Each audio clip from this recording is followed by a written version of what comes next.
Bonjour, j'ai une petite devinette pour toi.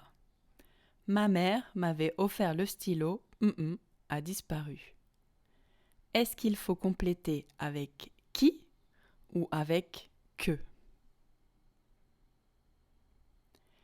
Qui est la bonne réponse? Tu as trouvé? C'est super. Tu n'avais pas la bonne réponse? Alors regarde cette vidéo, je t'explique tout en détail.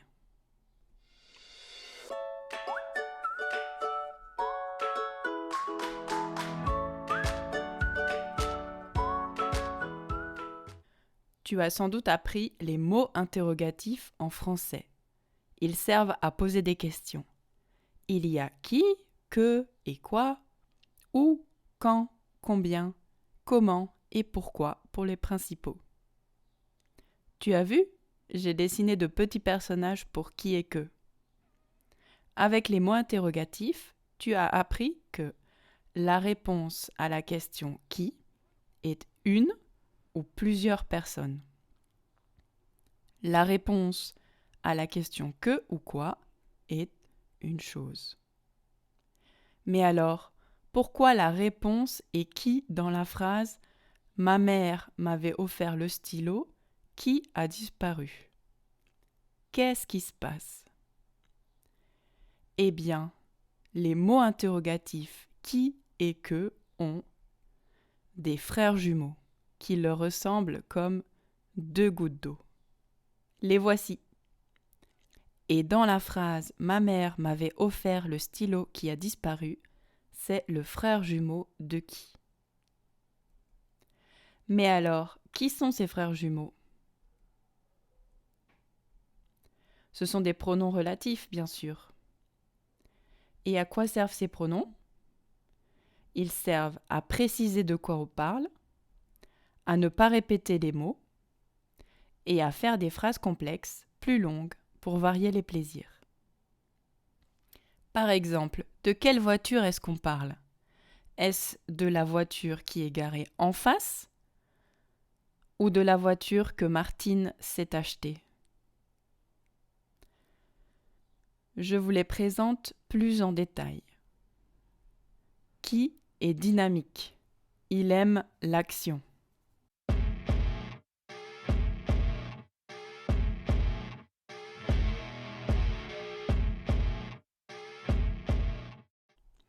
Je raconte une histoire à Paul.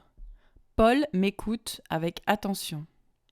Dans ces deux phrases, je répète Paul. Je peux faire une phrase plus longue, avec un pronom relatif, et ne pas répéter Paul. Je veux donc remplacer Paul dans la deuxième phrase. Et Paul fait l'action. Alors je le remplace par qui? Qui aime faire l'action? Je raconte une histoire à Paul qui m'écoute avec attention. Un autre exemple. Je raconte à Paul une histoire. Cette histoire le passionne. Je veux remplacer histoire dans la deuxième phrase pour ne pas le répéter.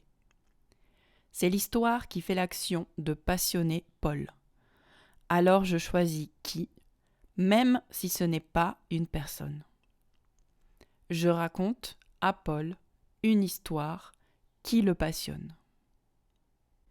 Il faut faire attention aux frères jumeaux de qui. Qui n'est pas un pronom relatif, c'est un mot interrogatif.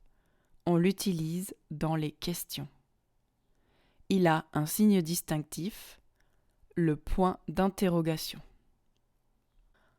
On l'utilise pour poser une question quand la réponse est une personne. Le pronom relatif qui remplace la personne ou la chose qui fait l'action. Le mot interrogatif qui remplace la personne dans une question. Et maintenant, autour de que. Que est calme. Il se laisse faire.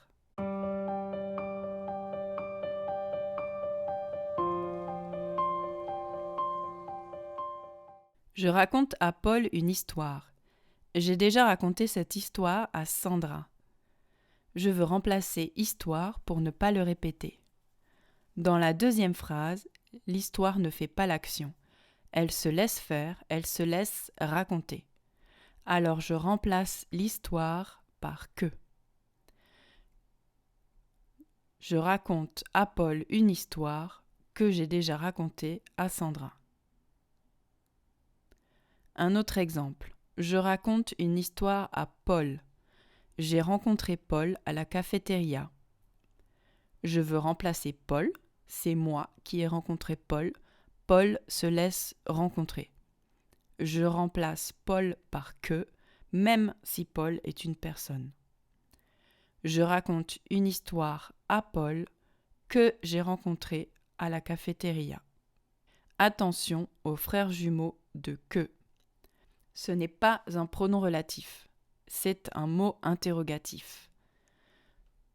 On l'utilise pour poser une question quand la réponse est une chose. Son signe distinctif est le point d'interrogation. Le pronom relatif que remplace la chose ou la personne qui se laisse faire. Le mot interrogatif que remplace une chose dans une question. Et maintenant, à toi. Choisis le bon personnage pour relier les phrases. L'avocat est un fruit. J'aime beaucoup ce fruit. Le chat du voisin vient boire du lait chez nous. Le voisin habite en face. Le chat du voisin vient boire du lait chez nous. Nous avons rencontré ce voisin dans la rue. C'est Marc. Tu as rencontré Marc la dernière fois. Nous avons une baby-sitter. Elle s'entend bien avec nos enfants. Trouve d'abord les mots répétés. Les voici. Tu dois les remplacer dans la deuxième phrase. Lesquels font l'action? Tu as trouvé? Le voisin et la baby-sitter font l'action. On les remplace par qui?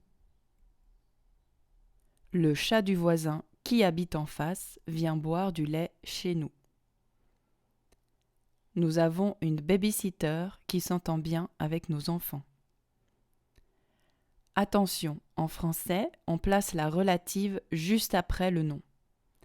Le chat du voisin qui habite en face vient boire du lait chez nous. Sinon, on ne sait plus ce que remplace le pronom relatif. On ne comprend plus rien. Pour les autres phrases, le mot à remplacer se laisse faire. On le remplace par que. L'avocat est un fruit que j'aime beaucoup. Le chat du voisin que nous avons rencontré dans la rue vient boire du lait chez nous. C'est Marc que tu as rencontré la dernière fois. Alors, maintenant, on résume. Que sais-tu sur qui et que? Le pronom relatif qui fait l'action. Le pronom relatif que se laisse faire. Et la prochaine fois, nous verrons d'autres pronoms relatifs. Où et dont. À bientôt!